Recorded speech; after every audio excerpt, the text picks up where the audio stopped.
Assalamualaikum warahmatullahi wabarakatuh. Para mahasiswa sekalian, kita hari ini akan membicarakan tentang topik penelitian pengembangan atau R&D ya. Apa itu R&D? Adalah satu metode penelitian di mana kita akan mengembangkan satu produk. Ya, produk itu bisa produk yang baru kita buat atau produk yang sudah lama kita revisi ya. Jadi nanti dalam penelitian ini ada penelitiannya dan ada laporan penelitian dan ada produknya. Produk yang dimaksud adalah produk kalau kita bidang pendidikan, produk pendidikan ya. Kalau misalnya kita contohkan produk pendidikan itu misalnya media pendidikan ya. Media pembelajaran, kemudian APE, kemudian perangkat pembelajaran dan lain-lain. Ini namanya produk pendidikan. Produk ini digunakan, siapa penggunanya produk pendidikan? Tentu siswa, guru, atau praktisi pendidikan. Jadi intinya adalah mengembangkan satu produk. Sehingga metode penelitian R&D ini disebut dengan penelitian pengembangan, karena mengembangkan satu produk. Tujuan dari penelitian ini adalah menghasilkan produk dan menguji efektivitas produk tersebut. Jadi kalau kita analogikan dengan produk yang di ilmu eksak itu, misalnya kita melihat bagaimana produk HP misalnya Android itu kan setiap saat berubah. Perubahan itu karena ada penelitian R&D yang dilakukan perusahaan itu, sehingga produk ini berubah-berubah terus. Produk motor, produk mobil dan seterusnya. Nah, di dalam produk-produk itu tentu sangat rumit sekali dan sangat jeli sekali, akurat sekali informasi datanya, sehingga kejelian dan keakuratan dari penelitian ini juga salah satu penentu dari baik buruknya produk ya. Misalnya produk antara produk A dengan produk B, kok produk A yang laris, nah, berarti akurasi penelitian R&D itu di produk A tadi lebih baik dari produk yang B misalnya. Sama halnya dengan pendidikan, di dalam pendidikan. Jadi strategi model penelitian ini cukup bagus untuk menentukan kesempurnaan produk. Jadi langkah-langkahnya adalah langkah yang digunakan untuk mengembangkan atau membuat produk itu sendiri. Nah, tentu memerlukan satu kejelian, memerlukan satu prosedur yang akurat. Tapi kalau di dalam tesis atau disertasi ya tidak apa-apa untuk belajar, kan artinya Anda sudah tahu. Maka nanti ketika membuat satu produk di dalam penelitian R&D di bidang pendidikan dalam tesis Anda bisa memulai dari sekarang apa produk itu. Ciri utamanya biasanya produk atau R&D ini adalah satu penelitian yang diawali dengan melakukan studi awal tentang temuan yang terkait dengan produk yang dikembangkan ya. Misalnya kita mau membuat produk perangkat pembelajaran misalnya, ya kita harus punya studi awal tentang RPP misalnya, media dan seterusnya yang berkaitan dengan topik kita ya, misalnya PAUD tentang apanya dulu, mau di produk perangkat pembelajaran tentang apa, topik apa di dalam PAUD itu, pengajaran PAUD. Kemudian disitulah kita akan tahu mengembangkan yang mana gitu ya, misalnya atau media atau APE dan seterusnya.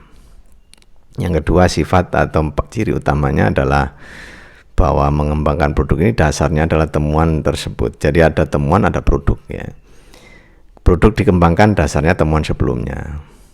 Atau kalau produk baru kajian yang sama, hasil penelitian yang mengenai produk itu.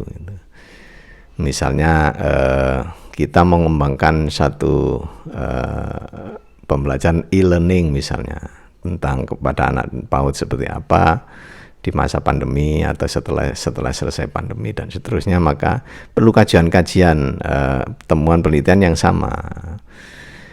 Kemudian selanjutnya cirinya adalah ada namanya uji lapangan. Jadi setelah produk dikembangkan dengan teori, diuji ahli, uji lapangan. Nanti saya jelaskan di berikutnya. Yang berikutnya cirinya adalah bahwa ada tahapan-tahapan memperbaiki kelemahan dari produk tersebut sampai akhirnya final atau akhirnya terakhir sempurna gitu. Komponennya begini, 3 komponen ya. Jadi R&D itu ada namanya model pengembangan, ada prosedur pengembangan, ada uji coba yang dikembangkan atau produk. Apa itu model pengembangan? Modelnya, model yang dikembangkan atau desain modelnya apa? Mau mengembangkan apa kan harus ada punya model. Jadi kita misalnya membuat satu pengembangan tentang media pembelajaran, maka model apa yang kita pakai? Nah, model ini ada model prosedural, ada konseptual, ada teoritik. Model prosedural adalah model yang sifatnya deskriptif, langkah-langkah berupa langkah-langkah dari produk itu. Jadi langkah-langkah produk dijelaskan langkahnya seperti apa.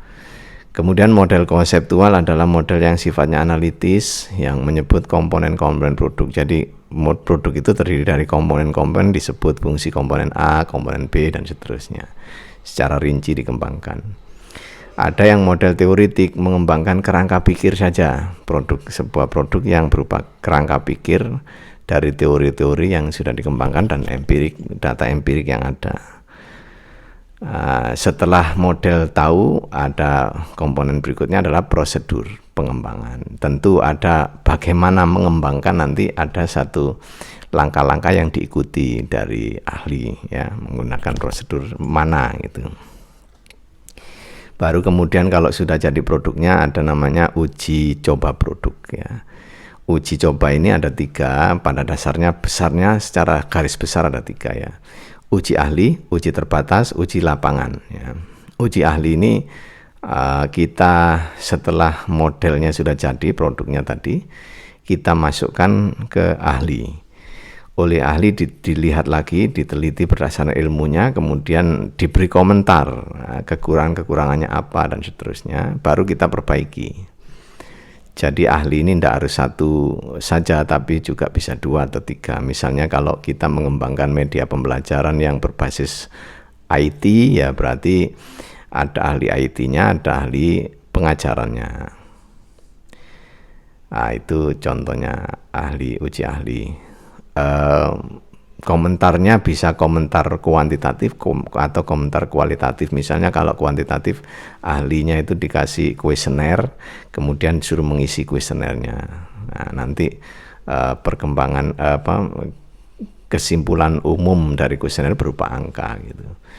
Atau ahlinya itu dikasih satu rambu-rambu untuk berkomentar di bagian-bagian tertentu, maka dia berkomentar tulisan narasinya. Kemudian uji berikutnya uji terbatas. Uji terbatas ini kelompok kecil ya, sekitar 10-20 orang. Ini uji lapangan juga, tetapi orangnya terbatas dan yang dijadikan responden adalah calon pengguna produk tentu ya. Jadi kalau produknya itu produk perangkat pembelajaran SMP ya, anak SMP gitu. Kalau itu APE-nya PAUD ya anak PAUD gitu, dan seterusnya. Baru kemudian namanya uji lapangan besar. Uji lapangan besar ini uji lapangan yang sesungguhnya. Jadi kelak produk itu dipakai siapa? Nah, itulah ditaruh di lapangan. Misalnya kita menggunakan uji lapangan untuk misalnya ada alat permainan PAUD khusus PAUD di kota. Nah, berarti anak-anak PAUD di kota Samarinda nanti disampel berapa orang gitu. Biasanya pada saat uji coba di lapangan itu ada satu desain yang untuk menentukan efektivitasnya tadi, adalah biasanya menggunakan desain eksperimen ya yang sederhana. Bisa yang ini pre-test post-test ya, tes awal tes akhir ya, sebelum dan sesudah dikasih produk itu diukur gitu ya. Atau 2 kelompok ya, kelompoknya itu diukur sesudah dan sebelum. Ada satu kelompok lagi yang tidak dikasih produk itu atau tidak menggunakan produk itu, kemudian diukur tesnya. Jadi itu digunakan untuk mencari efektivitasnya, untuk menentukan apakah produk kita ini efektif atau tidak. Itu hasilnya dari perbandingan dari yang sesudah dan sebelum tadi. Nah, kalau umpamanya misalnya kita punya alat permainan, kemudian untuk meningkatkan keakuratan berbicara anak, berarti yang dites kan keakuratan berbicara anak gitu. Nanti meningkat apa enggak setelah diberikan alat tersebut. Jadi itu pada prinsipnya namanya R&D ya. Saya kira jelas ya. Assalamualaikum warahmatullahi wabarakatuh.